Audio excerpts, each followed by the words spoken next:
Hey guys, Miss B here. Welcome to the second week of reading Harper Released to Kill a Mockingbird. Today we're going to be reading, or talking about chapter 12 through 14. Again, I think it would be a good idea for you guys to be spacing out these readings. I really don't think it's a good idea to read all of it at the same time, although if you can handle it, absolutely do it. Just for me, it works best if I chunk it out. So that's why I've been making these videos about 3 to 4 chapters each. I think that's a good rule of thumb. Even if you're reading one chapter each, that's totally fine. Anyway, so when you're watching these videos, I hope you're reading first, because I'm not going to give you the answers. So as we talked about in the video for 7 through 11, that there's this major theme of judgment, and I think that also falls deep into these chapters as well. So let's talk about that. So in chapter 12, Calpurnia brings Jem and Scout to church with her, and that's an interesting dynamic. So before this, Scout and Jem had only gone to church with their father at a church where the congregation is primarily white people, whereas this church is primarily black people. And so the differences between those are highlighted in the reactions between Jem and Scout. Also, another thing to keep in mind about Calpurnia's church is Tom Robinson was a patron of the church, and that's how he got connected with Atticus Finch. He is no longer there at this moment because we find out he is in jail for his charges of rape against Bob Ewell's daughter, or a woman in Bob Ewell's family.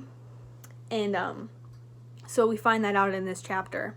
So rewinding back to when Calpurnia initially brings Scout and Jem into church, she gets faced with a little bit of backlash. Now we know that there's a judgment, there's a racism of white people against black folks, highlighted especially because of the judgment that that Scout and Jem, that the Finch children feel from their community for their father representing a black man.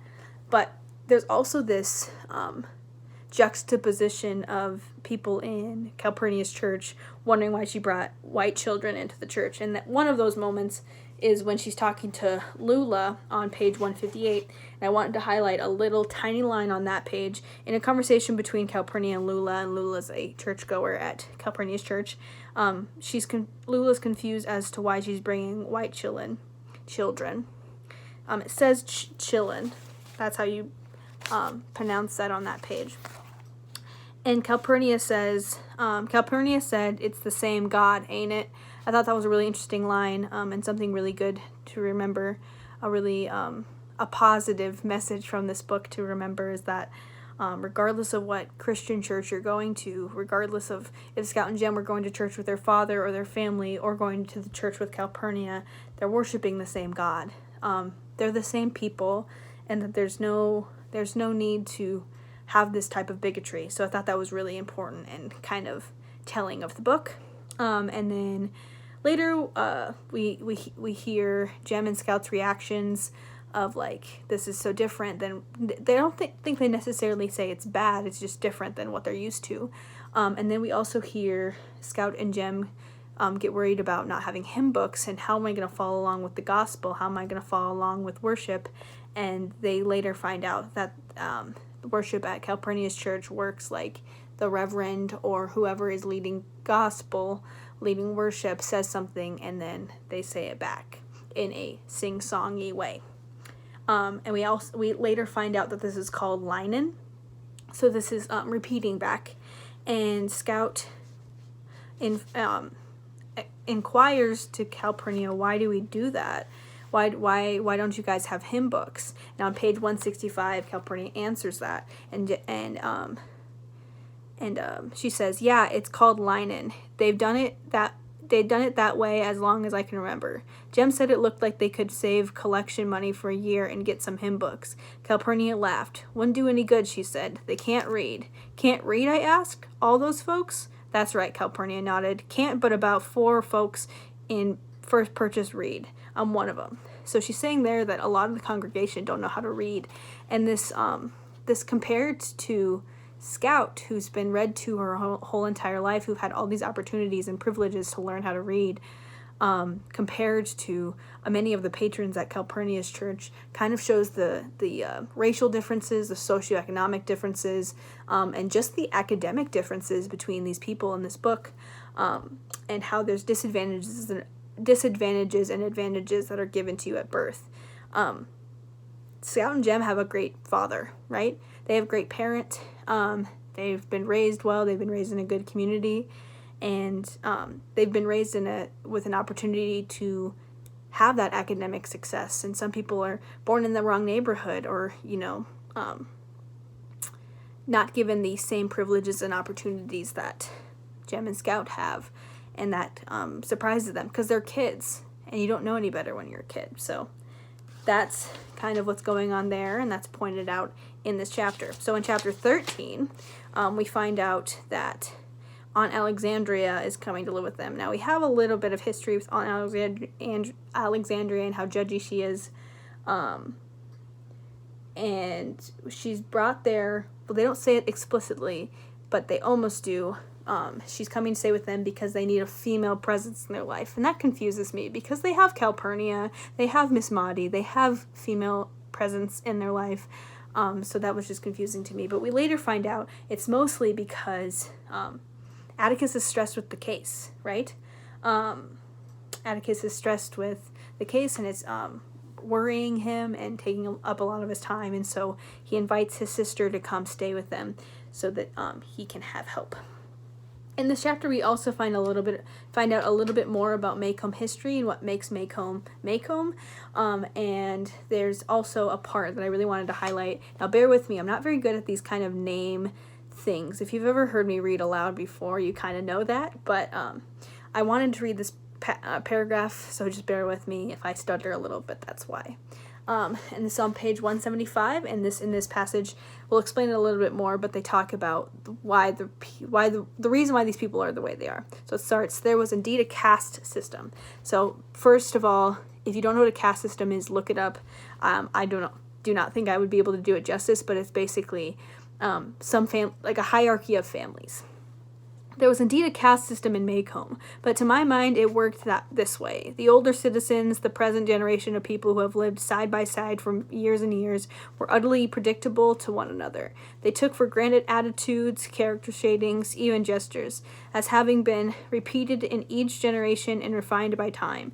Thus the dicta, no Crawford minds his own business, every third Merryweather is morbid, the truth is not in the Delafields, all the Bufords walk like that, were simply guides to daily living. Never take a check from a Delafield without a discreet call to the bank. Miss Maudie Atkinson's shoulders stoops because she was a Buford.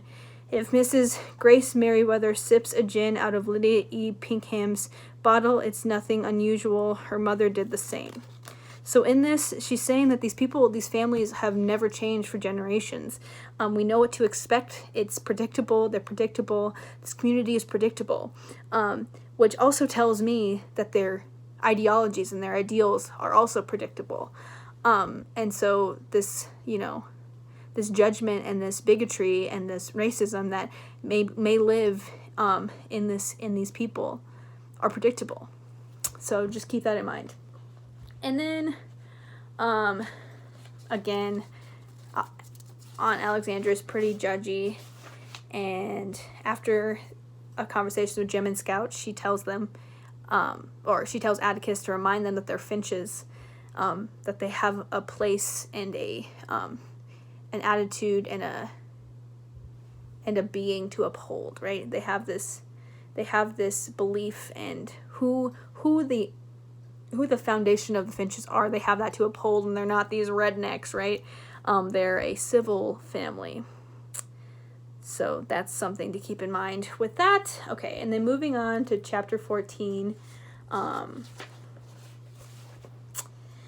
Scout asks her father what rape is, and he says, rape was a carnal knowledge of a female by force without consent. So he kind of explains it as like it's a man taking something from a woman without her consent, which I suppose for an 8-year-old is a pretty good definition. But it also confuses her even further. She's like, what? That doesn't. Why is it such a big deal? Obviously, rape is a huge, awful, terrible thing. But I think that more than anything, regardless of the answer that Atticus would have given Scout, she would have been upset, because at this point she's done being called, she's done being told what to do, she's done being called, you know, a redneck, she's done with all of this stuff. She just wants life to go back to normal, and she wants to be a kid, but people keep telling her who to be and what to be and how to be and what to do and, you know, when and all that good stuff. So she's a little upset regardless of what the answer would have been, and so she's still confused. She's like, why can't I just have my dad back? Why is he so upset? Atticus again is really stressed, and this stress translates to the children, and Scout and Jem also start to fight, and Jem tells Scout, like, hey, Dad's, or Atticus, they still call him Atticus, not Dad. Atticus is really stressed out. We need to cut him some slack, basically. And Scout doesn't like that answer, so they fight. They punch each other, and it's not good. Anyway, Atticus ends up breaking them up, telling them to go to bed, and then Scout steps on Dill, who's hiding in her bedroom, and Dill tells them that he ran away because his new father, meaning his stepfather, I'm assuming, and his mother were neglecting him in a way. We're giving him all the toys and possessions and everything he may need, but he wasn't getting the love, and he missed that love, and he's jealous of the love that Atticus gives to his children. Again, another advantage that Scout and Jem may have. And at the end, I mean, Atticus, when Dill shows up, Dill's really scared that Atticus is going to be upset with him, and Atticus is very kind and compassionate and empathetic with him, and lets him stay the night there, and Dill sneaks into Scout's room, and they have a little conversation, and at the end, I want to highlight this too, the very last page, it's page 192 at the very bottom. This is a conversation between Scout and Dill. Dill? Why do you reckon Boo Radley's never run away? Dill sighed a long sigh and turned away from me. Maybe he doesn't have anything to run off to. Anywhere to run off to. So I think that's an interesting line, and I've been kind of mulling it over as well. And I don't know the answer, what that exactly means, so I kind of would like you guys to mull that over too. So with that, the essential questions for this, I just have 3. Why did Calpurnia take the Finch children to church with her? I think that's an interesting one to mull over. 2, why must Aunt Alexandria stay with the Finch family? We kind of already defined that, but I want you to look deeper into that. And 3, what did Dill mean by maybe he doesn't have anywhere to run off to? Page 192, sorry. So I want you to kind of mull those over. Again, those do not need to be written down. I'm not going to give you grades on that. It's just to kind of help you guide your thinking.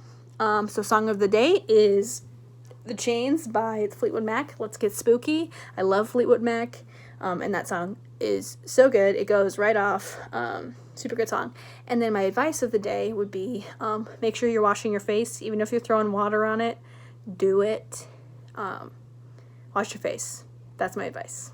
Anyway, this video got a little long, so I'll really work on it, guys. I know.